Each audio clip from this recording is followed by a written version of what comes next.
All right, it is time to kick off another episode of the Athlete Series, and I'm very, very, very happy to have Krista Gray, Principal Architect at Business Applications at Mandiant, and I have to say, a long, long time friend of mine from back when I lived in Texas. Krista, thank you for being here, and I'm excited to hear your story. Yes, thank you for having me. It's my It's been pleasure. a while. It's been a long time. Yeah, for sure. So I guess to kick things off for our audience, would you mind just giving a brief introduction of yourself, what your current role is? And yeah, maybe we'll just start with your job first, and then we'll jump into some of your athlete ambitions here. Yeah, sure. So I'm currently working for a company called Mandiant. We actually just spun off from FireEye, where I've worked for over 8 years, just a couple of weeks ago. We divested part of our business, and I went with the new company, I guess you could say. So yeah, I've been working, in various roles within the since 2013. My current role is as a enterprise architect, really focused on business applications. So business applications being CRM, ERP, integrations, everything that kind of ties into that, front office, back office type things. Very cool. Yeah. And that's been since the beginning of this year. I would say prior to that, I've held various roles. I was a web architect, managed development for CRM and integrations. I was the Salesforce platform owner, which included, all of the development, new project type activities, as well as operations. So various roles, but I've been very CRM focused in my past, a long, long time. And this role is really allowing me to branch out past CRM into a lot of different areas and have multiple focuses. Very cool. It's very cool. And that's actually how we met, working together on CRM implementations in the past. Good old Siebel back in the day. Yeah, I'm embarrassed sometimes to say it. I'm like, oh my gosh, yeah. Like there was this thing called Siebel. Yeah, 17 years of Siebel right here. It's crazy. And I still remember things, which is even crazier. No, it is cool. And it's funny now to think about how, Salesforce is, and how when I first saw it, I was like, oh wow, that's kind of, it was just such a small application set, and now, hosted in the cloud is cool, but it was just very low functional, right? And now we look at it and you're just blown away, and the pace of innovation just is crazy. Can't keep up with it. It's like I've never seen. Yeah, I always think in Siebel I knew everything. I was a master at everything. With Salesforce now, you can't even keep up. It's always changing and growing and new things, and it's really, really hard. But I think that's what makes it fun to me as well. I agree. I completely agree. I actually tell my team the answer we gave our customers 6 years ago on Salesforce might not actually be the same answer.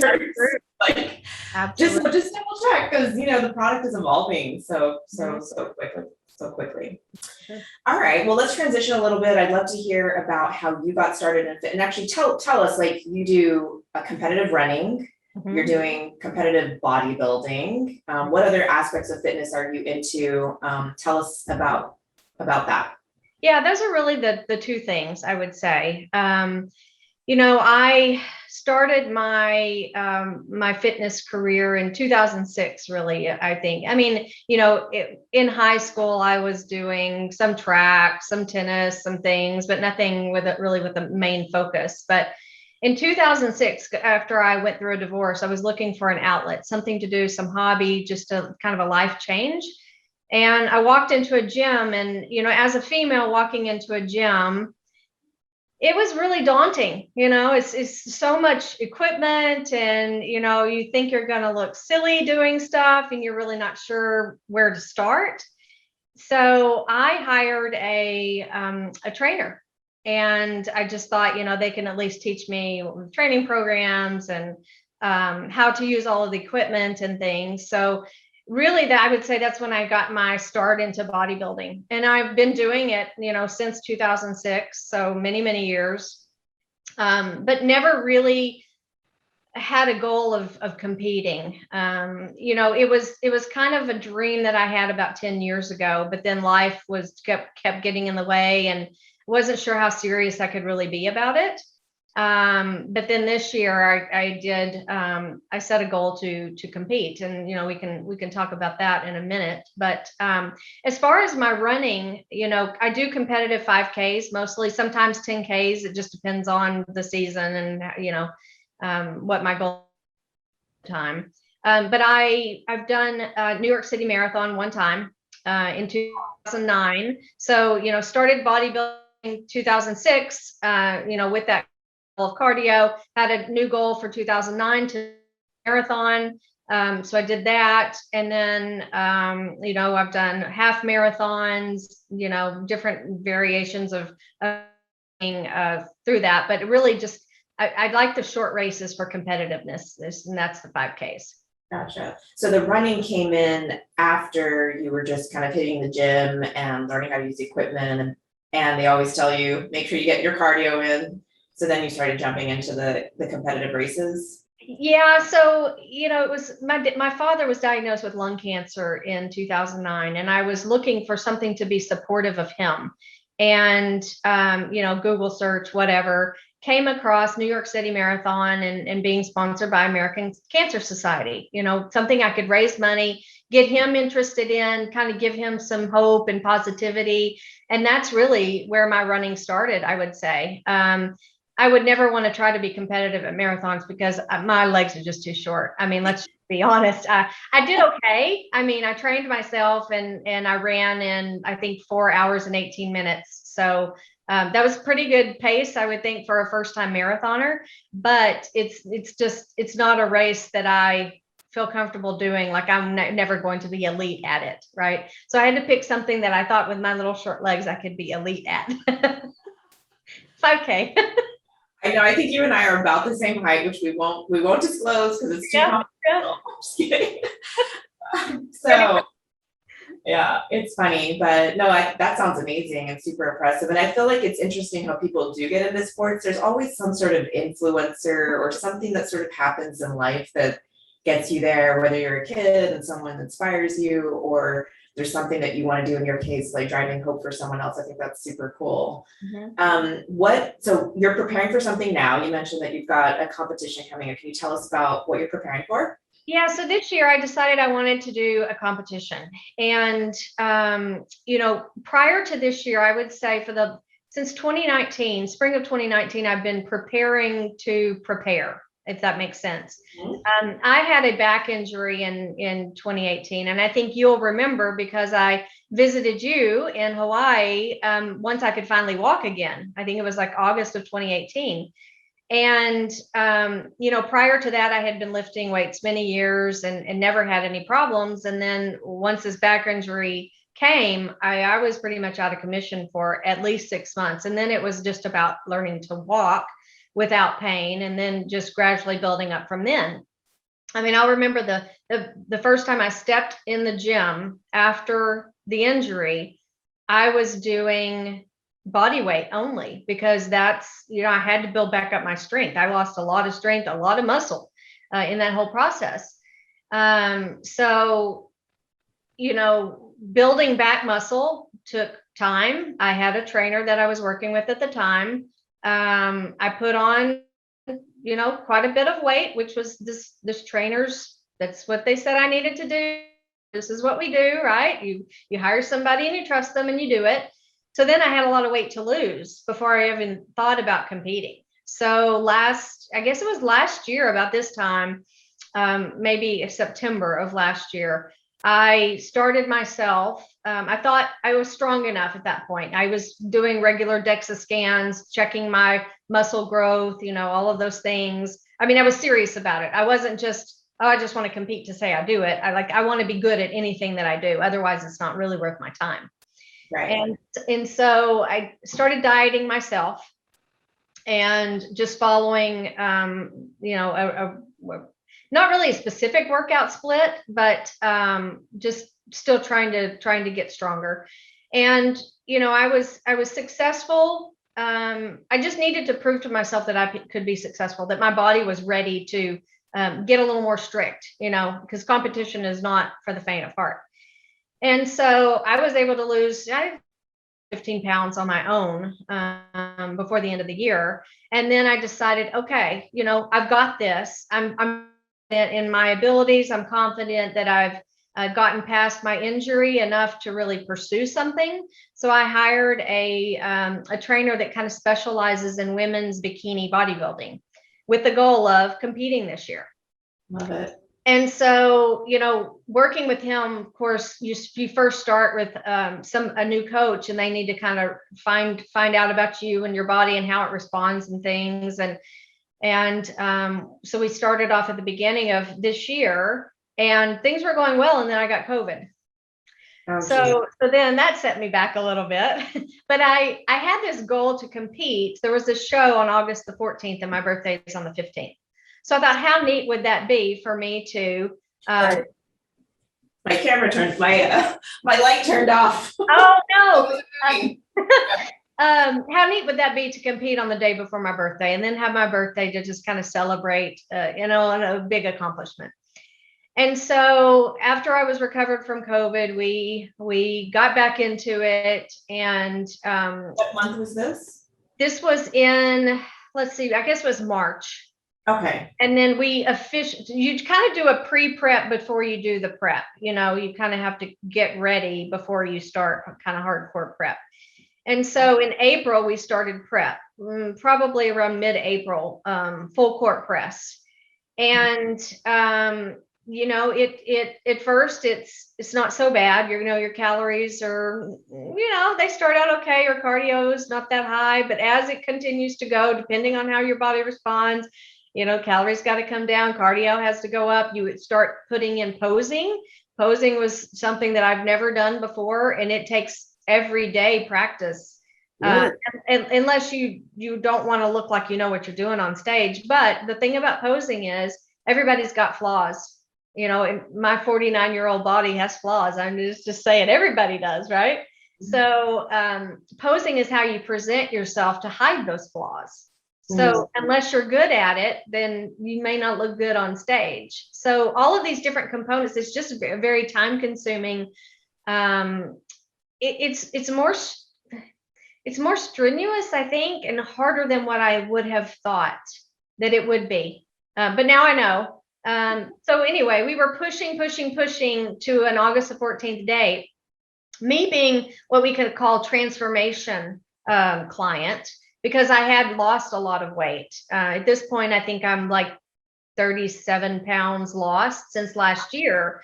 You can't always compete immediately, like within that same year. Your body kind of has to go through phases of different things. And then you don't really know what your stage weight is going to be. You kind of gauge it if you've been a competitor before. Oh, I know I was, 100 pounds on stage. I know I need to be close to that. So we didn't really know. We thought we knew, but when I got to that weight, it's like, nope, we got a ways to go. And I just didn't have enough time. I just didn't have enough time to get on stage and look good. Again, not trying to do this to say I did it.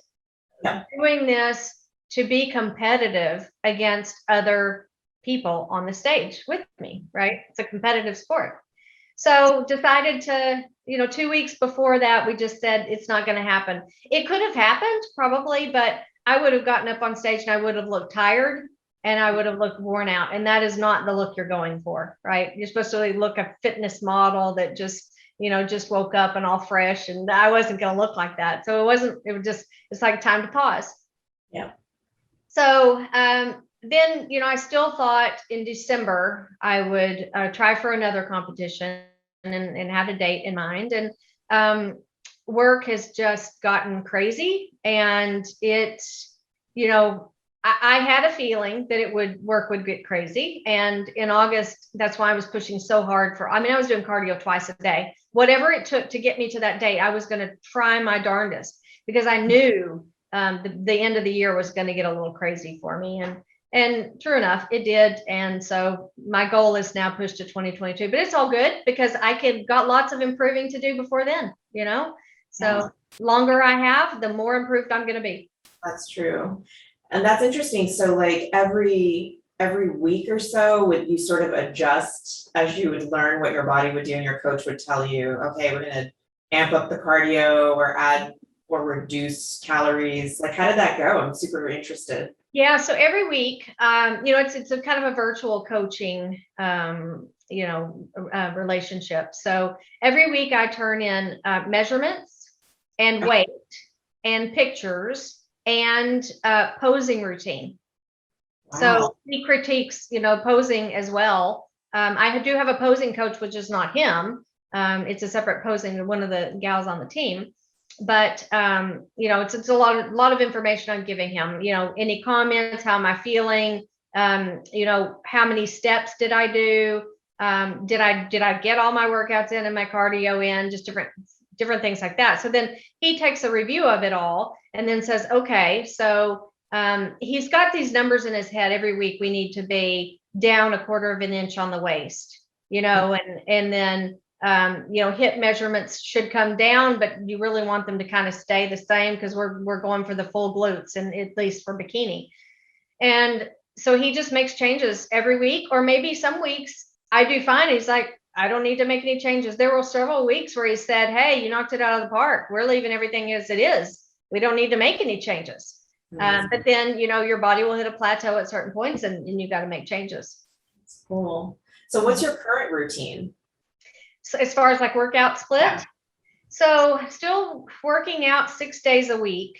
And we started 6 days, I think in beginning of July. Prior to that, I had been doing a 5-day split.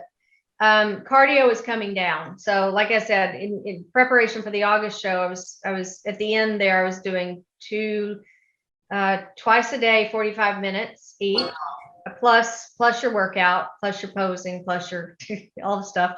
And then, so now it's started to come down. When I started prep for the second time, targeting a December show, we didn't start out that high. You generally start out lower and you start to increase. But now that we're in kind of improvement season, it comes down. You want to minimize your cardio and get your calories as high as you can in improvement season, because if you don't have much room to wiggle when you get into prep. So that's the current goal.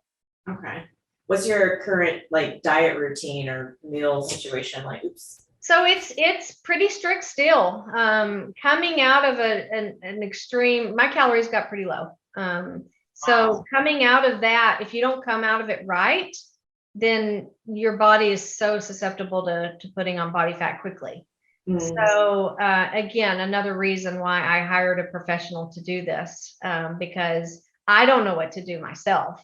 I know I want to maintain as lean as I can, but still, make improvements. And it's best if I just follow instructions and don't try to create something myself that I know nothing about.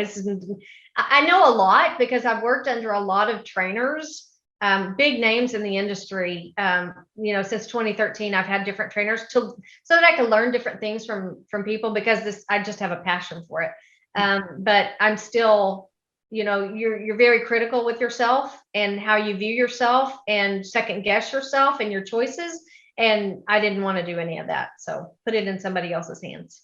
Yeah, for sure. I mean, it's such an interesting, I think the body, you learn so much about the body, like doing that probably more than some other sports. And so, yeah, it's an amazing thing, really. Well, and you learn like what fuels you, what makes you feel the best. And just watching your body change is just crazy. Yeah, you look fabulous. You look so good. Have you ever had like this, I don't know if I can get through it moment through this training exercise or really anything, but and how did you power through? So, I would say probably the biggest moment, endurance sports probably are the hardest, where you get that feeling of can I really do this? New York City Marathon, mile 20. I hit the wall. They call it the wall for a reason, and I hit the wall. And I thought, wow, can I finish? It's like you just like your body just almost goes limp. Or mine did. It's my first marathon. I didn't know what to expect. Mm-hmm. But you have to use your mind, right? Your mindset is such a powerful thing. Your body can achieve what your mind believes.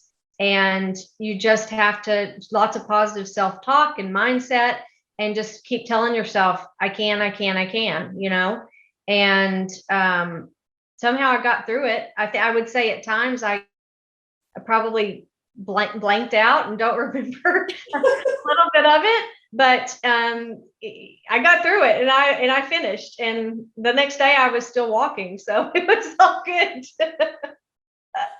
Yeah, that's amazing. Oh my gosh. But I would say in August, I was feeling pretty run down, pushing cardio twice a day with calories low, with working.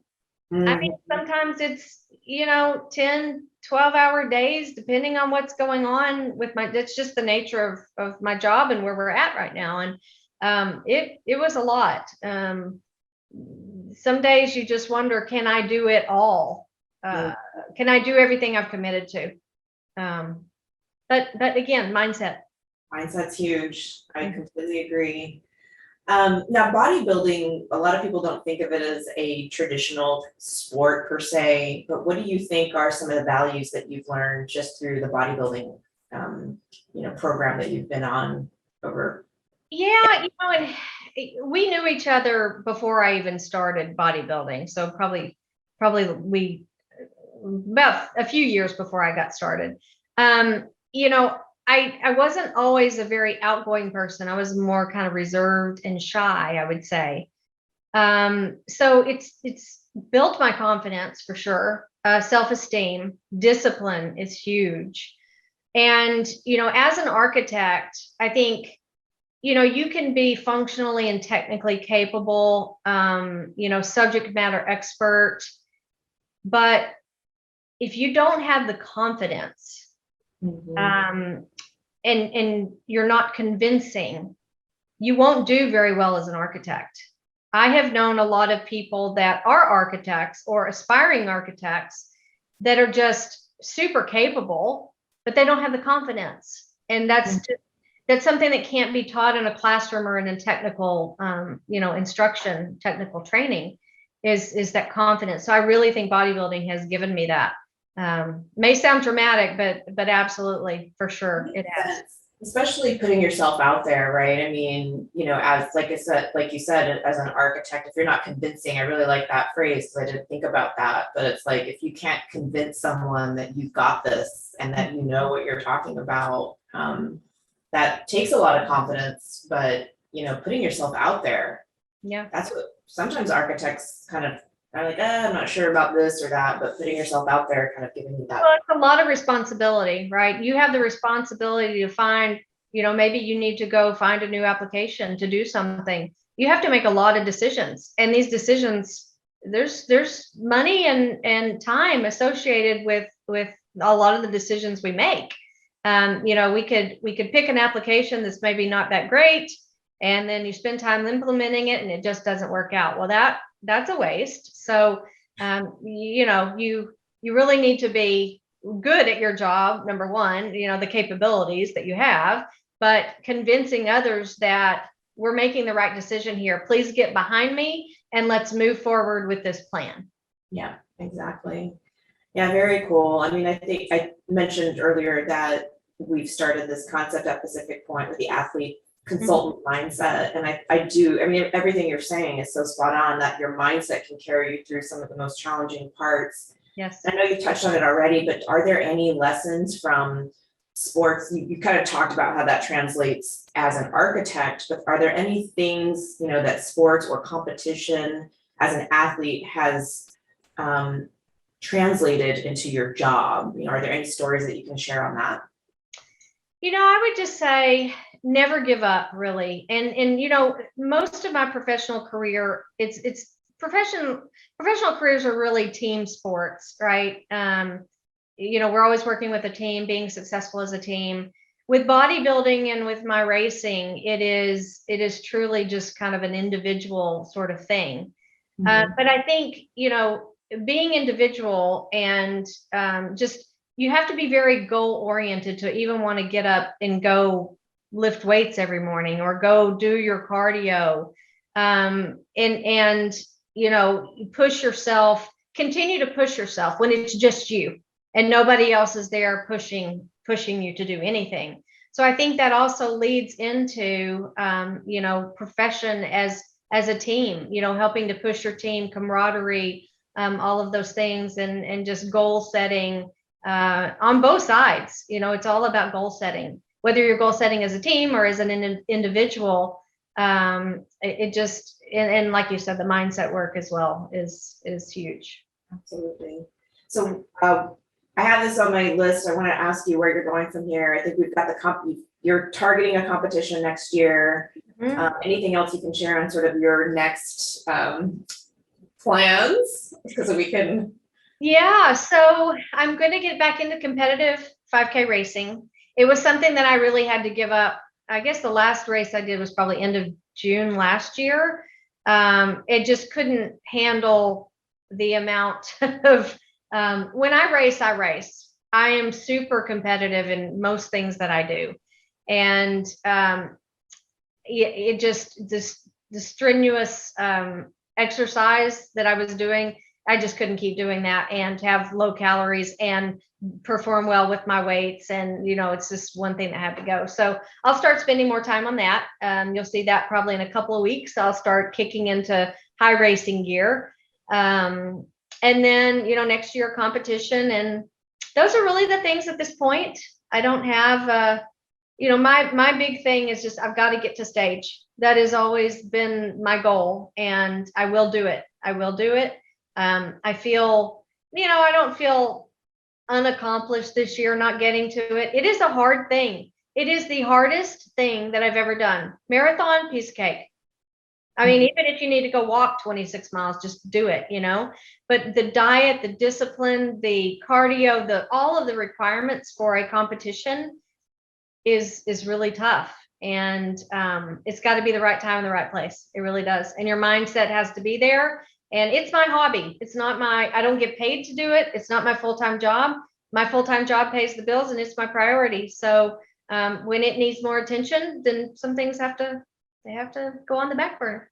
Yeah, I've never been to one of those competitions, and I saw that you went to some. What's that like? Is it super inspiring to sort of watch a lot of those ladies get up there and do the thing? Yes, it is. If you're into it, there's so many people in my life, my family, that just don't understand why I would ever have a passion for picking up a dumbbell, right? I don't know. If you're not into it, I know it looks very strange. And I would say some of the divisions they're bigger people. Some people have a problem looking at people that are that big. They think it's gross, whatever, right? But yeah, for me, it's super inspiring because I know what it takes. Exactly. To get up there. I know how many hours, how many probably tears they've shed before they make it up there, and just all of the different variables that are involved. So yeah, super inspiring. Okay, cool. Well, someday maybe I'll go to one. And I agree with you, man. Just for me, it's like I'm not doing a competition. I'm not preparing for anything. Although maybe I should, because you look amazing. There's actually one in Hawaii that I was looking at earlier this year. I was like, oh, I could go see my friend Deena. Please do. Although I'll be very self-conscious. No, I'm kidding. It's funny. I mean, it's hard, right? When you work, it does take an enormous amount of discipline. You're rushing between meetings, and like, if you don't prepare a proper meal and you don't plan your day, you're going to make some bad choices. So yeah, you can't make a bad choice. Everything matters. Everything you put into your mouth matters. If my coach doesn't know what I'm eating, he doesn't know what to adjust. It just doesn't work. I was going to tell you, even some days it was 2 a.m. wake ups for me. Depending on what my schedule at work was, what I needed to do, did I need to commute somewhere? Did I need to, whatever was going on for that day? Did my coach add 15 more minutes of cardio? For a long time, it was 2:30 wake ups, but then you get more cardio. You have to organize your day. Time management is critical if you're going to try to have that as a hobby and really pursue it and work a full-time job. It's sacrifices that you make to do it. You just do it because you're committed to. Yeah, exactly. It's a choice. It is. It's not going to just magic. It's not going to just happen. No, it's I not. think that's the same with, your job, your career. A lot of people, they're like, how did you get to this point? Or how do you do blah, blah, blah? And I'm like, you gotta put in the time, you gotta put in the effort, you gotta put some discipline for it. Not maybe to your degree, but certainly you've always been, like I said earlier, a mentor for me. I mean, I've known you for a really long time and seen your career just grow, and you've always been this, I feel like you've been very disciplined in the way that you approach your job. You're very, you're doing things always kind of the right way and making sure that what is the proper way that the software is meant to work, what is a good scalable design. You're putting in that time and always being a good example in that sense. And I think that for me, I mean, maybe it translated the opposite where you were doing that and that translated into your discipline, as an athlete.